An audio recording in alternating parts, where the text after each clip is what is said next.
Caloi hay un fortísimo anti-intelectualismo, siempre lo hubo. Caloi tenía, para ciertas miradas bien pensantes de pensamiento crítico, tenía ciertos aspectos bastante incómodos. Era peronista y no era de izquierda. Era futbolero, muy futbolero, machista, y a ver qué otra más le podemos tirar al negro, no sé.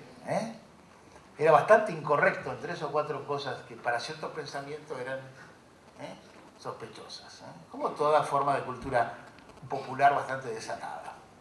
Lo importante con Caloi empezó cuando hizo cuando de alguna manera le tiraron la responsabilidad, siendo bastante joven, de armar o de nacionalizar la página de atrás de Clarín. Una cosa que ustedes sabrán o conocerán de algún modo.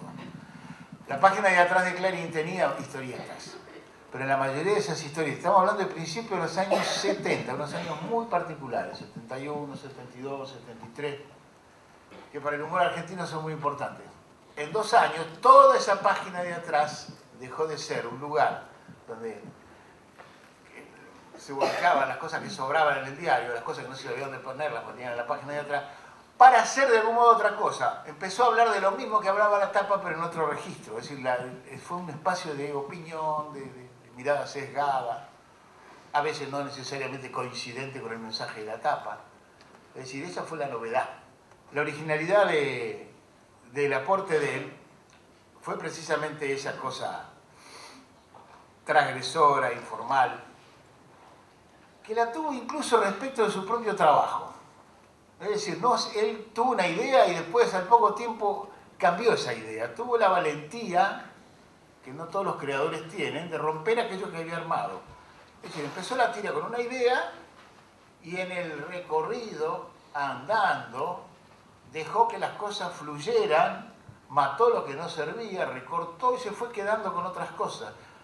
Al año y pico, a los 2 años, la historieta no tenía un carajo que ver con lo que había empezado. Lo más lindo del negro fue la libertad con que asumió, y la libertad interior con que asumió su trabajo. Ahora, esa libertad la permite el contacto diario con el lector, el ida y vuelta con el lector, tener la referencia todos los días de qué pasa con la gente que lee, ¿no? A partir de ahí es que él va modificando un poco su propia tira. ¿En qué consistió la revolución de Clemente? En el paulatino desplazamiento de la figura central.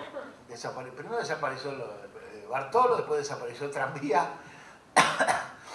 Primero fueron Bartolo y Clemente en los títulos, después fue Clemente y Bartolo invertidos, y después de un día para otro Bartolo no estuvo más.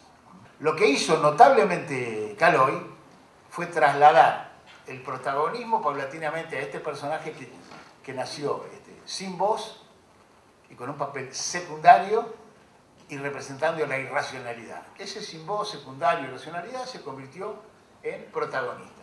Y en determinado momento, una vez se dio vuelta, miró para el frente y ya dejó de hablar a los costados y empezó a hablar al público. Lo cual indica, eso es maravilloso, que no lo tenía considerado el personaje. Que el personaje se le escapó de las manos saludablemente. Que era algo que tenía ahí, ¿no es cierto? De algún modo minusvalorado, como motivo de escarnio y broma. Y ese aspecto suyo, ese otro yo, atorrante y poderoso, fue el que se impuso. Porque era una voz mucho más convincente para representarlo a él que la otra. No solo eso, sino que cambió el concepto mismo del espacio representado. Porque cuando era Clemente, cuando era Bartolo, circulaba, la tira tenía una cierta figuración realista. El espacio en el que se movía el personaje era una figuración, un dibujo de Buenos Aires, como podía ser el Loco Chávez, o como pueden ser los jardines o las calles de Diógenes en Lillera.